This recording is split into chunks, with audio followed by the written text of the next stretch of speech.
Hello, welcome back to the Trivial Pursuits of JUG and RTDL. This is, JUG from Northern California. and I'm RTDL from Central Texas. We're going to do episode 4, chapter 4 of Gödel, Escher, Bach. But before we do that, JUG has something he wants to say about the last episode. So if you recall from the last episode, we were talking about positive and negative space. We were talking about, remember, there are two types of, we're jumping right into it. There's two types of recursiveness. There's like recursively enumerable sets, and then there's just being recursive, which is a stronger statement because you go backwards and forwards. And then the main thing I think that I didn't focus in on enough was the typographical decision procedure. So the one of the main results of the chapter was Hofstadter makes the claim that there's systems that do not have typographical decision procedures, which are a procedure so that if you're given a system and then I just give you a string, you can run it through this typographical decision procedure, and it will tell you whether it's a theorem or it's not a theorem. So that would be a nice system to have. That's a good system where you can feed in any string and it'll tell you whether it makes a decision. It decides, is it a theorem or is it a non-theorem? So what he did in this chapter was he brings again these three statements. So I'm just going to read them again. So the first one is, there exist formal systems whose negative space, that's the non-theorems, and this set is not the positive space. So that's the theorems of any formal system.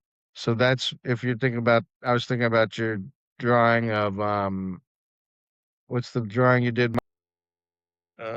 Mailbox? Mailbox, exactly. Let me see if I can pull that up real quick. Yeah, go ahead and pull that up. So that's what they're talking about here. So the negative space is not the positive space. So they're not decided by each other. That's the first statement he makes. And then he makes the statement, there exist recursively enumerable sets which are not recursive. And that again means that if you're recursively enumerable, which means you can build all the theorems out. And then if it's negative space is also recursively enumerable, like the primes and the non-primes. That's the best example. Then this whole system is recursive. Okay. So he says there are recursively enumerable sets which are not recursive, which is the same thing as the negative and positive space. Okay. And then last, he jumps to, there exist formal systems for which there is no typographical decision procedure. So that's the jump there. And that's the point that I was having trouble explaining, because recursiveness doesn't necessarily lead to a decision procedure, but in fact, it does lead to a decision procedure. Okay. So if you have recursiveness, you have a decision procedure. Okay. It seems like he's getting us ready for this Gödel's inconsistency theorem. That's what I feel like this is leading up to. Which he really hasn't mentioned much of yet until this chapter, which leads us to the dialogue. We'll do the dialogue, which is rather lengthy. But before we do that, I'm going to get a little drink of my beer mosa. Cheers. Cheers. And what are you drinking today there, JUG? I think I've had this one already. Oh, This yeah. one I like with orange juice. Oh, good. Well, I finally got a Texas beer up in here, and it's a Lone Pint. And Yellow Rose. Yellow Rose. Yeah, so. The Yellow Rose in Austin? No, this is in Magnolia, Texas. Okay. Isn't the Yellow Rose, anyway. Yeah.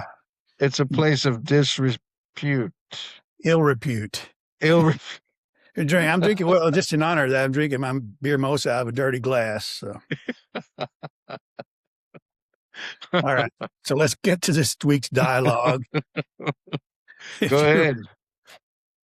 This week's dialogue is rather lengthy. It's so we recorded it on, and we'll put it up on the channel. You can watch it separately if you want to, but it's about 20 minutes long. So if you It's a don't good want, one. it's good. Yeah, watch it. But it's about 20 minutes long. But if you don't want to watch it, I will just I'll summarize it briefly right here. But it's where so Achilles goes to visit the tortoise, and the tortoise tells Achilles about this dastardly trick that he played on the crab, where the crab has sold this perfect record player. And of course, the diabolical tortoise decides that, well, he's going to get the blueprints for this record player and record a record which will destroy the record player. Basically, a record that will reproduce a sound that will match the natural frequency of this record player and cause it to explode, kind of think the Tacoma Narrows Bridge situation. So that's what happens. Tortoise takes this record over to Crab and it destroys his record player. Well, Crab doesn't give up. He wants the perfect record player, so he goes and buys another one. And the tortoise does the same thing. It gets the blueprints for that one, creates another record, number 2, and it destroys the record player. And that goes on until the crab finally buys this record player, Omega, which has this system on it. It's got a camera and it's got a computer, and it can scan the grooves in the record before it plays it and determine if that record will play any sounds that will match its, natural frequency, if it will be damaging in the form that it's in to the record player, in the form that the record player's in. And if it is, the record player reconfigures itself so that sound won't destroy it. And then the conversation kind of breaks off with Achilles going, well, that's diabolical, basically. How tricky of you. And then they get into this discussion of Johann Sebastian Bach. And there's where Achilles plays his own trick on the tortoise by giving him a goblet that's blown by Bach. And they talk about the fugue, art of the fugue, Bach's the last he ever finished while they're doing that. And the tortoise pulls out his fiddle and starts playing this fugue, and gets a few notes in, and boom, the goblet explodes. So that's the dialogue. But if you read it, one of the things that they mention in there is acrostic forms. And if you read the dialogue and you take the first letter in each paragraph, you'll see that it says Hofstadter's Contracrostipunctus acrostically backwards spells J.S. Bach. So you'll see that. Then if you take that statement and read it backwards, you will indeed see J.S.B.A.C.H. So there are levels here of acrostic. And you're going back, and it's going backwards, which is the contra in acrostic. Which apparently in the art of the fugue, that's what happens. It plays the notes backwards and upside down. So right. I hadn't turned it upside down to see if that would be the case, but you can imagine turning the music upside down. So this is a good dialogue. I like it that the tortoise, after he makes record player Omega, and then Achilles thinks that that's a great idea, he just kind of just stops talking about it. He gets tired. He doesn't want to talk about it. Okay. But this is what the book is about. It's about why the Omega is not going to work either. We'll get to that. I tried to draw that figure as well, but I didn't finish it. Well, let's listen to a little bit of the art of the fugue here.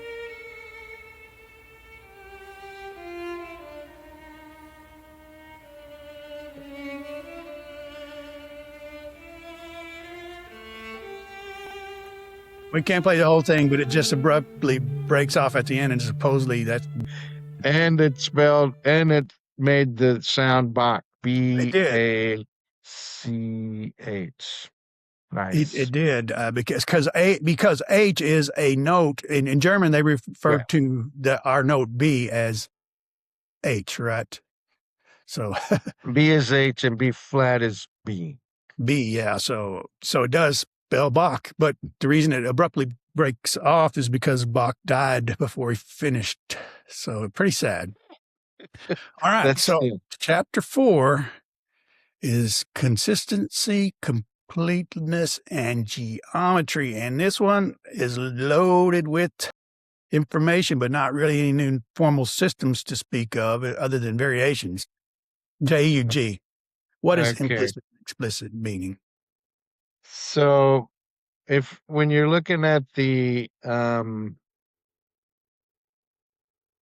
we look at the implicit and explicit meaning of symbols, then the reason that the dialogue is interesting is because here's the connection. So an explicit meaning from the record player is the vibrations that come off of when you're spinning the the record player makes vibrations, and in the air we hear music. So the music, that's the explicit meaning of the record player, because we hear the sound and we like it or not. But and the implicit meaning is the vibrations in the air is just vibrations. We hear all kinds of different sounds all the time. They're just really just vibrations of air. But those vibrations can also affect the record player. That's the explicit meaning. So the explicit meaning is like the language that you hear, but the implicit is not it's not an obvious thing that you see. You have to actually look for it. It's an underlying meaning, basically. Just like in English, explicit and implicit. One of them is obvious and the other one is you have to actually find. But the interesting thing here is that this is Hofstadter is saying that the key element to answering the question, what is consciousness? This is the basis of this the book. The idea in the background is always, what is consciousness?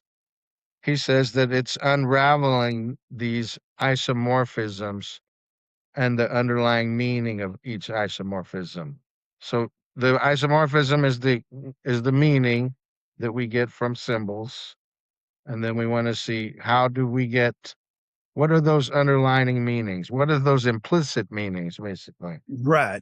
We saw some of that in the dialogue, as you mentioned. But the phonograph becomes a violin, and Tortoise becomes Achilles, and Crab becomes Tortoise, and this stuff.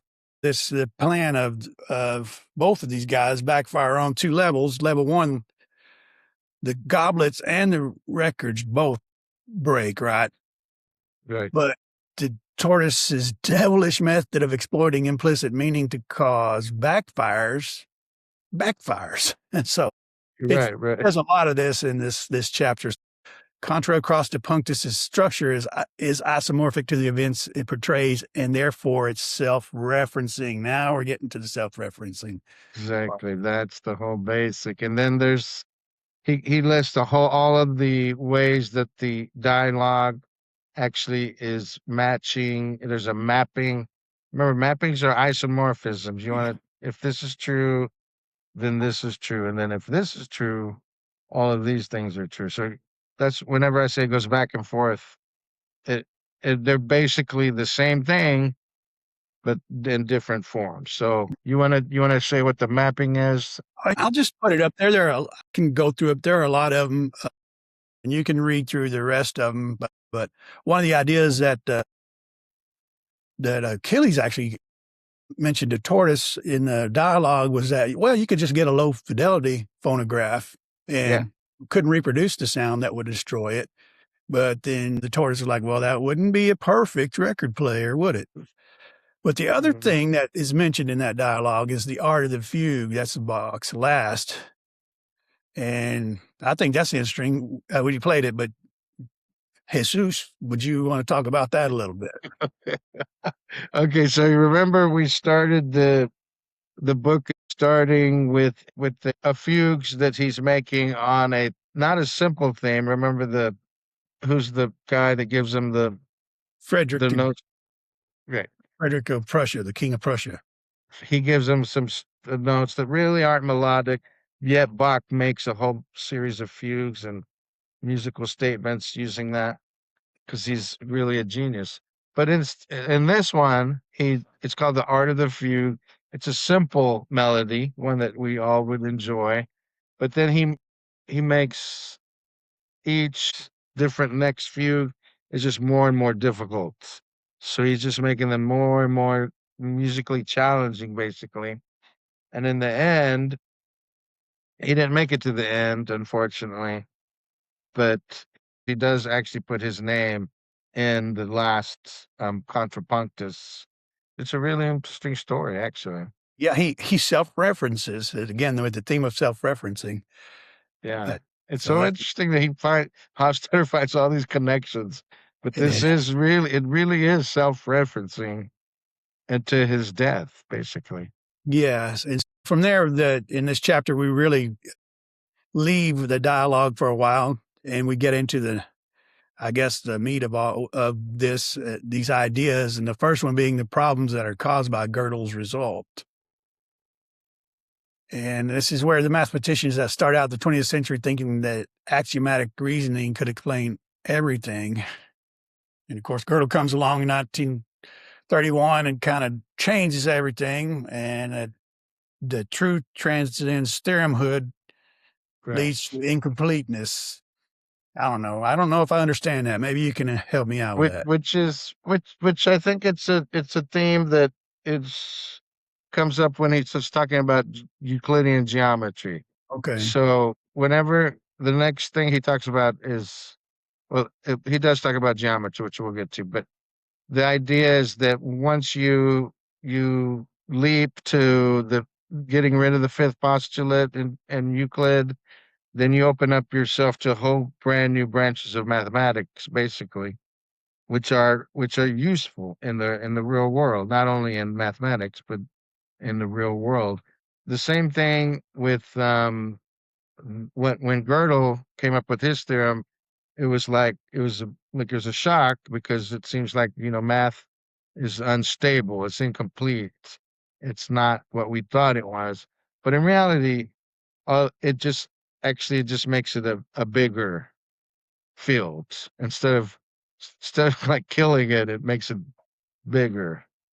And I was actually thinking of this when I was thinking myself when I was just thinking back to algebra one. We took algebra one way back Yeah. seventh grade, and just learning about like because I know for a fact, or I thought I knew, you know, you can't take the square root of a number. Nobody likes those like square root of two.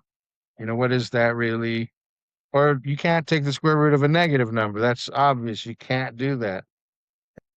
But actually, if you introduce the imaginary numbers, it opens a whole new field of mathematics. So it's Yeah. like this idea of there's something that's not right, but in reality, it is right. In fact, Hofstadter is saying that if you accept this incompleteness of mathematics, what's really telling us is it's getting us to how to learn what actually consciousness is, which is again, I keep trying to say it's a huge leap, but I'm willing to get there. But I do like your analogy with when you finally accept different ideas in mathematics that are possible, that we accepted Euclidean geometry for almost 2,000 years, and then somebody came along and gave us a little different form of thinking about geometry by removing that fifth postulate, and we get this hyperbolic geometry and the elliptical geometry. But that helps us out in ways that, well, orbital mechanics is a good Yep. example of that, where you put things into orbit or understand orbits of asteroids coming through the atmosphere. But you mentioned the imaginary numbers, and again, my background is aerospace. Control systems are, especially in the 60s and 70s, are all based on this imaginary number concept. And these planes that are flying around, this F-16, the first fly-by-wire plane, a lot of those controls were based on imaginary number operations. So anyway, I interrupt you, but Exactly. go. No. That's exactly right. And even me, I remember.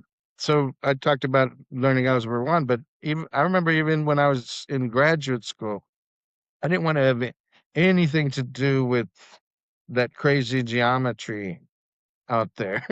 I didn't want to learn about non-Euclidean geometry. It was just something that I didn't, I didn't care to learn. But in fact, I should have. Now I see the benefits of it, but back then I couldn't even see it then. Yes. Then he does something tricky. He doesn't do too much with, he doesn't introduce really any formal systems. He just goes and modifies the PQ hyphen system so that it's inconsistent and makes me crazy with that. You want to say what he did there? Okay. Yeah. So you remember our first one of our first systems is the PQ hyphen system. P stands for plus and Q stands for equals, and each hyphen we understand to stand for numbers, positive integers. So we had one axiom, which is that if you add 1 to x, you get x plus 1, which is x p 1 hyphen, and then q x hyphen. So that means x plus 1 is equal to x plus 1. So that we can all see that interpretation of those symbols, the meaning that we're given to it, that makes sense. But then we get a second axiom. So we have x, y, and z are all strings. They're all known to be theorems. X, P, Y, Q, Z is a theorem, which means that x plus y is equal to z. But then he adds a new axiom, axiom 2. And it says if x is a string, hyphen string, then x, P, hyphen, Q, x. So it's not saying x plus 1 is equal to x. It's saying x, P, hyphen, Q, x. So how can this be true? 1 doesn't equal 2. If you put in 1 there for x. If you keep using this axiom, you can get hyphen, hyphen, P, hyphen, hyphen, hyphen, hyphen, Q, hyphen, hyphen. So it's like 2 plus 5 is Q2, you know. So why is it inconsistent? Because we interpret Q Right. wrong So in that so situation. the point of this is that remember, these are just symbols. They actually have no meaning. We're the ones that give meaning to them. So if we just change the meaning, so instead of thinking of the P is still plus, but instead of thinking Q as the equals, just think of it as greater than or equal to, and then everything comes out fine. Yeah. So he just reinterprets Q, right? To Right. it's greater than or equal to. Yeah, and then that works out. Right. Seems like kind of a trick, but it's actually a true statement. And then you have these two levels. You have the first level of strings or theorems, which is just the with axiom 1. So that's all equals. But then when you add the second axiom, you get another level. But this bottom level is embedded within the top level because of the equals sign. So it's greater than or equal. So that includes all of the equality that we know too. Okay, I like it, but I'm uncomfortable with it. But he goes on and further and tells us this is an example of ways to try to get consistency, and we'll explore that later in the chapter. But the next thing he does is goes through the history of Euclidean geometry, and that's a long history, as I mentioned, about 2,000 years. When Euclid systematized all of what was known about plane and solid geometry into Euclid's Element, and that was a textbook basically for, I don't know how many years, 1,500 years maybe, a long time. Why did this work? He was very organized. He was disciplined. He was rigorous, and he was on point. He was in line. It's plain to see. We'll circle back to that later. We can cut that part out. It was he's it's actually the geometry that we learned in our geometry class was just straight. It could have been straight out of the Euclidean geometry book that he wrote. Yeah, and the first 4 postulates are still basically you can prove them based on each other within their system. But the fifth one was the problem, and you might want to give some history on that. Okay, so the first four, I mean, geometry, you just have to remember your geometry lessons, but there's some terms that are undefined, and then you're given the postulates, and then from that you can derive all of geometry. So there's 5 postulates. So the undefined terms are like point, line, and plane. You can't really define a point or a line or a plane. But then when you're given the postulates, what is actually happening is you're implicitly defining the undefined terms once he gives the postulates. The postulates are like, if you have 2 points, you can draw one line segment connecting those 2 points. That it seems you're using these words, using point and line in a postulate when you haven't really defined what a point and a line are, but it helps to define what it is. So if I have 2 points, I could connect one line. So that's a postulate. Or if you have a line, I can extend it, forever in one direction. Or if I have a segment, any length segment, I can make a circle using that radius. Then the fourth postulate is that all right triangles are congruent. So not even using the word 90 degrees, he's just saying all right triangles are congruent. You could define a right triangle to this way. And then, but the fifth postulate, it gets into this infinity, basically. So here's the way it's written here. If two lines are, there's different ways to write it. Here's one way. If two lines are drawn which intersect a third, so you have 2 lines, and they intersect a third line, so just imagine some third line, in such a way that the sum of the inner angles on one side, and think of, we would call this a transversal in today's geometry. So you have 2 parallel lines, a transversal, or 2 lines, a transversal, and then if you add the 2 angles on one side, and that's less than 180 degrees, then the 2 lines have to intersect each other. And the reason is because they're not parallel. If they were parallel, then they do add up to 180. But that's just it's not like the others. The others are simply written. This one is much more complicated. Yeah, and that fifth postulate has caused a lot of trouble over the years. And there have been a lot of people that tried to prove it, and some of them almost went insane doing it, I think, and spent a lot of their lifetime, at least a lot of time of their life, working on trying to prove this. So along came somebody in the 1600s, I guess, the early 1700s. Zachary. You want to talk about what he did? So he did. One way to prove something is to assume that it's not true. Assume a statement is not true, and then you can eventually get to a contradiction. And once you get a contradiction, then that means that it was true. It has to be true, whatever you assume. So this is what Zachary did. He assumed that the fifth postulate was not true, and then he just went in to see what would happen using all the other 4 postulates and the opposite of the fifth postulate. And then he never came up with any contradictions.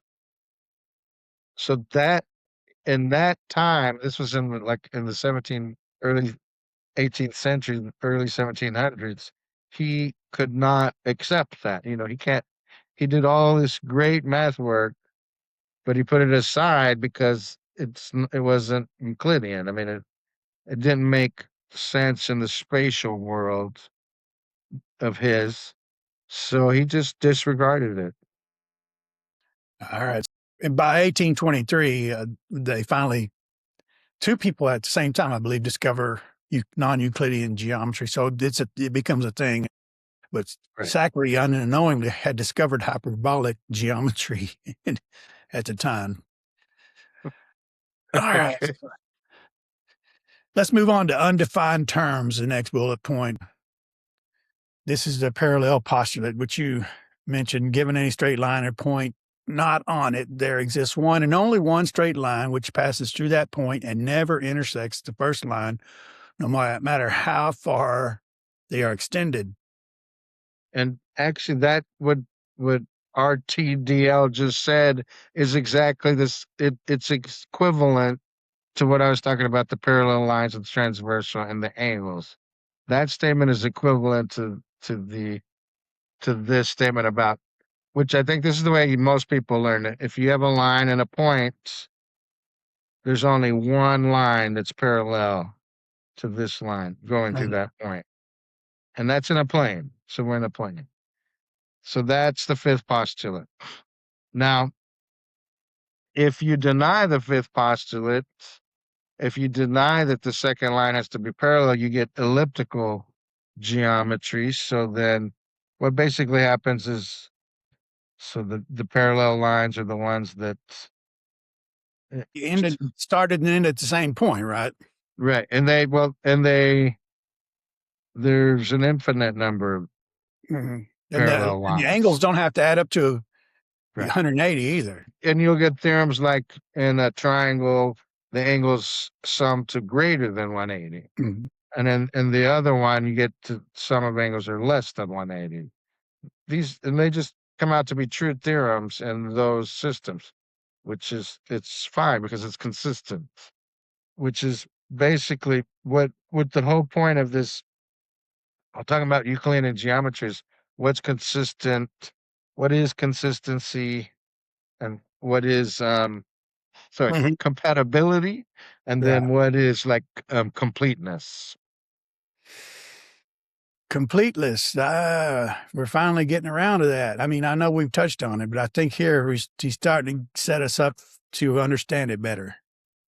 Right. So he does talk about the possibility of multiple interpretations here, and that consistency is not a property of a formal system per se, but depends upon the interpretation which is proposed for it. Similarly, inconsistency is not an intrinsic property of any formal system. Right. So this is back to the PQ hyphen. So that the PQ hyphen is consistent the way we said it when it equals to plus, when it's addition. But when we added the second axiom, where you can add any number and it's still a true statement, it's not consistent in the PQ hyphen way of thinking of addition. But once you change the interpretation to greater than or equal to, then it is consistent. It's not dependent on the symbols. The consistency is not dependent on the symbols because you can change the interpretations. Yes, and then so he goes one level further and he starts talking about internally consistent and then externally consistent, and he gets into this. He does come up with this kind of little fun puzzle. He creates these three theorems. Right. And anyway, it's based on interpretation. I'll let you go through that, but you'll see that it's based on how you interpret things. You can get different outcomes. You can get different kinds of consistency. All right, help us out with that, please. Yeah, I mean it's basically a circular transitive property type thing. So he comes up with this system. It's just three theorems. So Z stands for Zeno, T stands for Tortoise, and E stands for Egbert. And then you have just the lowercase b. That's part of the strings B. So the three theorems are TBZ, Z, so TBZ, TBZ, and then ZBE, and then EBT. So it goes in a circle. Right. So when is this consistent is basically the question. So it depends on how you interpret it, right? So if you interpret B to mean X beats Y in chess always, so that's internally consistent. So you get the tortoise beats Zeno, Zeno beats Egbert, Egbert beats the tortoise. That's perfectly reasonable. That can Right? happen. It'd be odd, but it can happen. It could happen Mhm. because it depends on who you're playing against, how you perform. Right. So that's one interpretation. But if you interpret it as invented by, so can you say that the tortoise was invented by Zeno? Yeah. Can you say that Zeno was invented by Egbert? Sure. But then can Egbert be invented by the tortoise? See, that circular doesn't work. I don't know. That's very circular, but okay. I don't think that But you works. but you believe the first one, right? The beating at Yeah, I chess. believe it's possible. Yeah. But this one you can't be invented by something that you you invented based upon. Yes. Okay. And actually this is probably the basis of every time travel movie where you go or story where you go back and you get in these circular patterns because you end up, being your own dad. Okay. Okay. More on singularity and the authorship triangle in chapter 10. So next, Hofstadter mentions hypothetical worlds and consistency, where internal consistency depends upon consistency with the external world in any imaginable world, that is, not necessarily in our world. So it's possible to imagine a world that contradicts our own world. We do this with books and movies. I put three examples up here. One is the three body problem that's fairly recent by Chichen Liu. In that, the Newton's laws do not hold. And we can read that and we can imagine it. It makes sense to us. We believe that wouldn't happen here. And then Project Hail Mary is there's a new movie about that came out last year or maybe early this year, 2026. In that one, the animals, there's a guy named Rocky that's not made of cells. So we can't imagine an animal in our world not made of cells, but we can see it on the screen or read it in a book and imagine it. And then an old favorite is Planet of the Apes, where the apes are more intelligent and domineering over the humans. So these are imaginable worlds. Now we're trying to think of that in terms of maybe formal systems or proofs where things are logically consistent, they're mathematically consistent, they're physically consistent, they're biologically consistent, et cetera, et cetera, et cetera. So then I'm going to let JUG do this, but we're going to reinterpret this system that we just had, where we have TBZ, ZBE, and EBT. Can you reinterpret Right. that for us, please? Yeah. So what we're saying is that it's okay to have something that's not true in our world, but it can be true. You can imagine it, but there's some rules. You can't break mathematical rules, and you can't break it has to be biologically consistent. You can't be your own father, that type of thing. You can't. But in our system, remember the TBZZBEEBT. What if we interpret the B to be bigger than? So, and then you can assign numbers to these variables instead of Z being Zeno. We could just choose numbers. Let Z be 0, T be 2, and E is 11. Then we get some true statements and some false statements. So TBZ, 2 is greater than 0. That's true. ZBE would be 0 is greater than 11. That's false. And then EBT is 11 is greater than 1. That's true.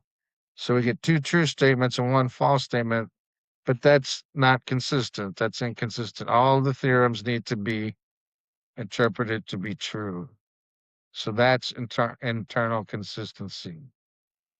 Now, Okay. remember, that's why we can embed systems within other systems. All right. So two classes of word meanings in.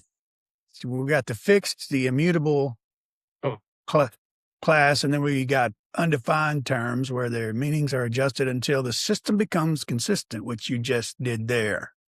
Right. So like in geometry, point, line, and plane are undefined, but like again, depending on your definition, in Euclidean geometry, we know what lines look like. But in non-Euclidean, they're circles, basically. On a sphere, that's a line. It's actually a circle on a line. So there's different interpretations. Okay, so we're talking about imaginable worlds, and we're talking about movies and stuff, and this we'll get Escher involved here. We'll show Escher's relativity, and that's an interesting picture because you can see it. We're looking at it, and we can see what's going on, and we can also see that it wouldn't be possible in our world, but we can still work out the forms of the staircases and everything in there. They're not, it's just not pictures on, it's not lines on a page or blots on a page. It makes sense to us, but it contradicts our real world, but it's imaginable. So we see the staircases as foundational. That's what I think. These are the immutable forms. Their firm certainty of use is a basic form in our minds. So they make sense to us, but the way they're laid out in this loop of going up and down and sideways and everything else wouldn't make sense in our world. So why is this picture amusing to us at all? It's not just a bunch of unrelated object lines and not lines. So I think he's also talking about how if you focus in on different parts of the drawing, then it does make sense. If you just focus on a little one guy's walking up a stair or walking down a stair, that makes sense. So locally, it does make sense. But whenever you look at it outside, when you focus out, then it doesn't make sense. You can't have people going up and down and sideways and all that. So locally, it's good. But when you look at it globally, that's where it breaks down. So that's where the inconsistencies come in. So we can't resonate the whole thing, but if we focus in, we can see different things. Okay, yeah, I like that idea where focusing on the whole thing, it all comes together, but it also wouldn't be possible in our world, but one little piece of it could be. Maybe we should. So anyway. And imagine, remember, the optical illusion with the three poles. There's three, but it's really two. On this side it looks like two. On this side there's three. So depending on where you look, it's fine, but overall, it doesn't make sense. Like Escher's waterfall, another example of that. So he does go into some speculations here. The last part of this chapter is a lot more, to me, like thought experiments, where he's speculating on, is mathematics the same in every conceivable world? You tell me what you got from it, but I thought he's saying if we want to communicate at all, then we need some common base, and it pretty much needs to include logic. Yeah. So that's why I agree with you there. And he wants math to be involved too, so basic arithmetic, and then most people just agree that there's this mathematician named Piano, logician. He came up with his 5 axioms. It's just about natural numbers. This is not exactly what he wrote, but there's 5 axioms. You say 0 is a natural number, and then you just introduce the next natural number. So then there's a function s.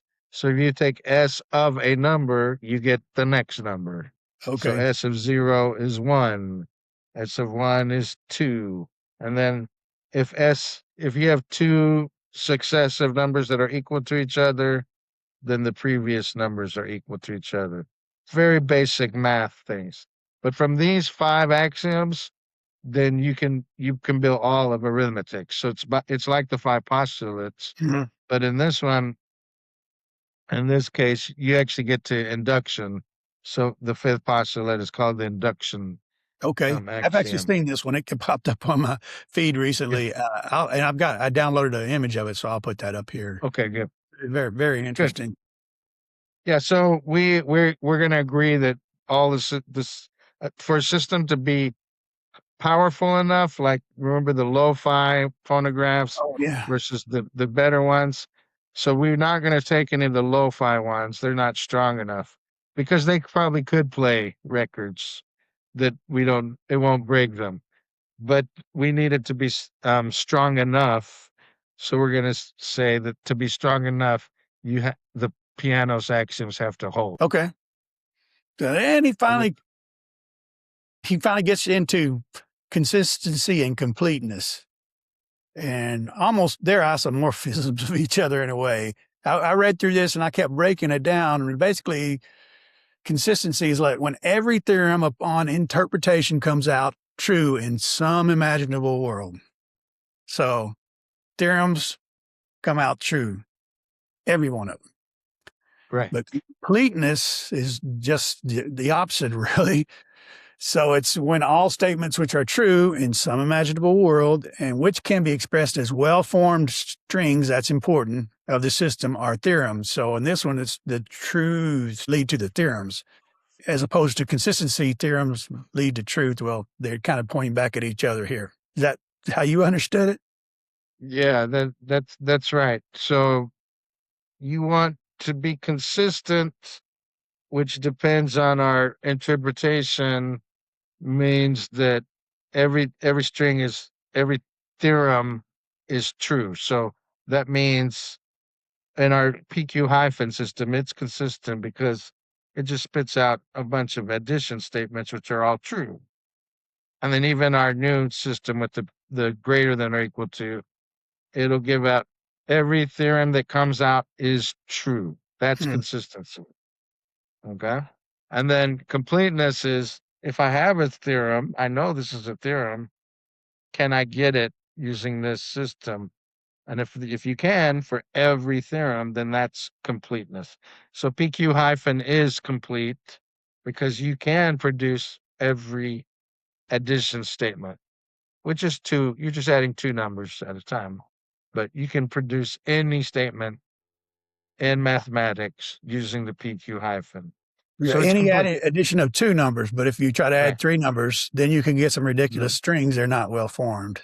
Yeah, they're not well formed. But So that, you could conceive of that too, but mhm. it's not necessary because I think you just adding two numbers is all you really need.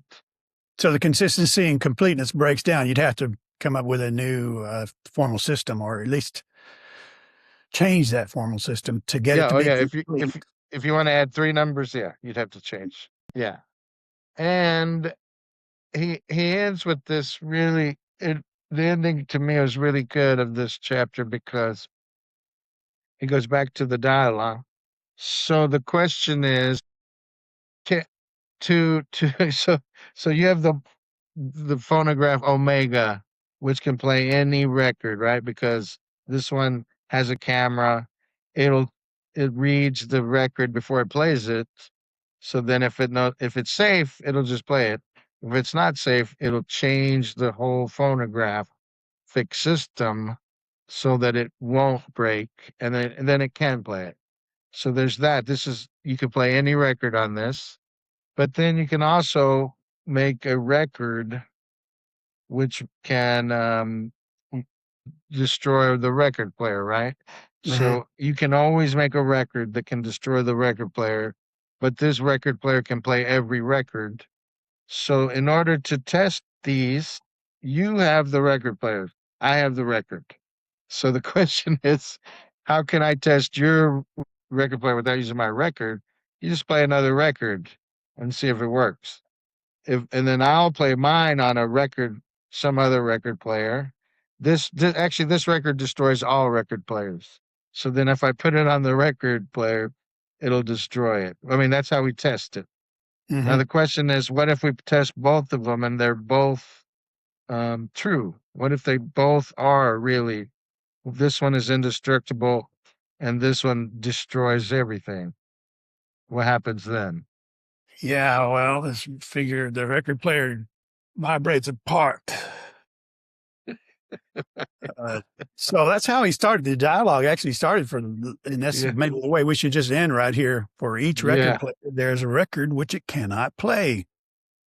But is that true though? If I have if it's made with the camera to reconfigure itself, so it'll reconfigure itself for every record. But it's not perfect. And I think we just hit the completeness there. Why is it not perfect? It's not perfect because why is it not perfect? That's the question. Why? Because it can read every record and change its configuration, but I can make a record that will break it. The question is, what is that record? It has to somehow self-reference. Self-referencing, yeah. It has to. I don't know. I mean, think about it. That's how he leaves the chapter. Think about that. So we can leave it right there too. We'll put the needle on the record and we'll check out the hook while the DJ revolves it. You want to double guns out? Yes. Okay, double guns.